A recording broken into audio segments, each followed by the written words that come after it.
একবার আমেরিকায় ছিলাম, তো সেইখানে টিভিতে দেখলাম মাইকেল জ্যাকসন গান গাইবে। আমি বুঝলাম যে এই লোকটার এত নাম, চেহারাটা তো দেখে কিরকম। তো রাত্রে আমি ওই সময় টিভি অন করেছি, দেখলাম যে আষ্ট মেয়ে লোকের মতো চেহারা, মাথায় অনেকগুলো চুল, তিনটা লাফ দিল, দুইটা চিৎকার মারল। আমি বুঝলাম না এটা কি করলো। এখানেও এরকম ওপেন কনসার্ট আছে, মেয়ে লোকের মতো মাথায় বিরাট চুল, এদিকে লাভ দেয় ওদিকে চাপ দেয়, আর তিন চারটা চিৎকার মারে। কি হইলো আল্লাহ জানে। সুস্থ সংস্কৃতি, মিউজিক ছাড়া গান যে কত সুন্দর হতে পারে, হৃদয় স্পর্শী হতে পারে, মাস্টার আব্দুল্লাহর গানে টের পান নাই? অনেকে চোখ মুছেছেন। সমস্যা নেই, এদের বলা হয় টিকটক মৌলবী। এদের কি বলা হয়? এই টিকটক মৌলবী যখন টুকটাক কথা কইয়া সমাজে ফেস লাগায়, তখন তাদেরকে ঠিকঠাক করতে গেলে তাহিরির মতন বেড়া দরকার আছে। কিন্তু আমি বলেই যাব যে অনুসরণবিহীন, সুন্নাতের ইত্তেবাবিহীন, নবীজির পদাঙ্ক, নবীজির পুরা জিন্দেগি অনুসরণ না করলে সে নবী প্রেমিক আশিকে রাসূল হতে পারে না, হতে পারে না, হতে পারে না। সে মিথ্যুক, মিথ্যুক, মিথ্যুক বেটা, মিথ্যুক বেটা। আমার ভূমিপল্লী মসজিদে একদিন দেখলাম এরকম একটা বাচ্চা খুব ডিস্টার্ব করছে। ওই বাচ্চাটার বাপকে আশেপাশে মুসল্লির আচ্ছা তোর ধুয়ে দিস, একদম গোষ্ঠী উদ্ধার করে ছেড়ে দিস বাচ্চার সামনে।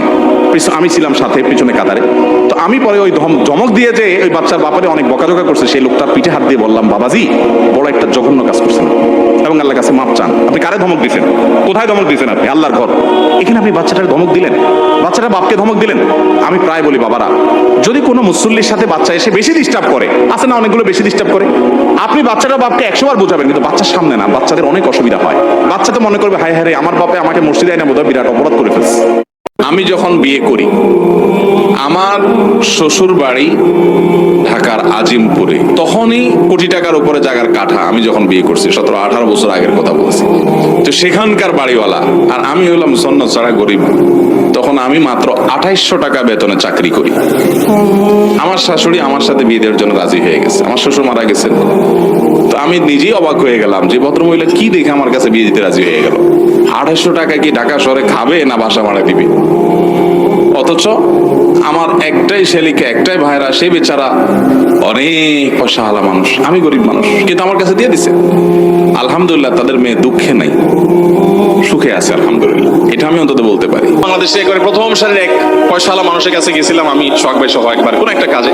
তো ভদ্রলোক আমাকে চিনছিল না। তো ভাই আমার পরিচয় করা দিচ্ছেন যে হুজুর, মাশাআল্লাহ, ফেসবুক হুজুর, অনেকে চিনে টিনে।